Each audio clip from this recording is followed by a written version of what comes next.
है बजाज फाइनेंस से रिलेटेड कुछ इंपॉर्टेंट न्यूज़ एंड अपडेट्स के बारे में। दोस्तों अगर पिछले 4-5 दिन की बात करें तो इस पीरियड में बजाज फाइनेंस से रिलेटेड हमें मल्टीपल न्यूज़ सुनने को मिली है। इस न्यूज़ की वजह से अल्टीमेटली बजाज फाइनेंस का जो बिजनेस है उसमें एक पॉजिटिव साइन जाता है। अब इन सारी चीज़ों को थोड़ा सा डिटेल में समझेंगे। देखो, अभी हाल ही में जीएसटी के न्यूज़ की वजह से पूरा बाजार आपको खुश नज़र आ रहा था और उसी दिन एक और न्यूज़ हमें सुनने को मिली थी जिसको हमने कवर तो नहीं किया था, बट आज के दिन उसकी ही बात कर लेते हैं। तो देखो दोस्तों, मेंशन है यहाँ पर कि S&P ग्लोबल रेटिंग की तरफ से एक रेटिंग अपडेट हुआ है बजाज फाइनेंस को लेकर, और वो रेटिंग जो अपडेट हुआ है वो पहले के मुकाबले अगर हम देखें तो उसको अपग्रेड इन्होंने किया है। अब S&P ग्लोबल जो है वो इंटरनेशनल क्रेडिट एजेंसी है, ये सिर्फ कंपनी को ही रेट नहीं करती, कंट्री को भी रेट करती है।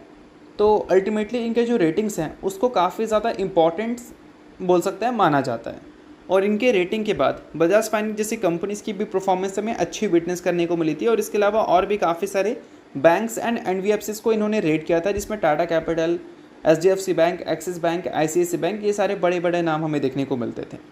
अब इस चीज़ को थोड़ा सा डिटेल में समझ लेते हैं। तो देखो दोस्तों, सबसे पहले अगर हम रेटिंग की बात करें तो पहले उनका जो रेटिंग था वो हमें देखने को मिलता था BB- पॉजिटिव, और अब उन्होंने इसको बोल सकते हैं अपग्रेड कर दिया है, BBB स्टेबल A दे दिया है। तो अल्टीमेटली पहले के मुकाबले रेटिंग अगर अपग्रेड हुई है तो इस चीज़ को हम पॉजिटिव कंसीडर कर सकते हैं। उसके अलावा दोस्तों आपको ये भी मैं बता देना चाहूँगा कि 7 बैंक और 3 NBFCs को भी इन्होंने अपग्रेड किया है, जिसमें 3 NBFCs में एक बजाज फाइनेंस लिमिटेड है। ठीक है, अब देखो यहाँ पर इन्होंने ये भी मेंशन किया है कि बजाज फाइनेंस करेंटली देखा जाए तो REC रेशो को सस्टेन कर रही है अबव 15%। मैं आपको बता देना चाहूँगा, अगर डेटा देखोगे REC रेशो का तो मेनली इसको अच्छा तब बोला जाता है जब किसी NBFC या फिर किसी भी बैंक या फिर बोल सकते हैं कोई भी फाइनेंस इंस्टीट्यूशन 8-9% के आसपास REC रेशो को मेंटेन करती है। तो और बजाज फाइनेंस की जो REC रेशो है वो हमें अबव 15% दिख रही है, और ये उम्मीद किया जा रहा है कि बजाज फाइनेंस की जो रेटिंग है, रेटिंग नहीं, REC रेशो 15% से ऊपर ये आगे भी ये सस्टेन करती हुई नज़र आएगी।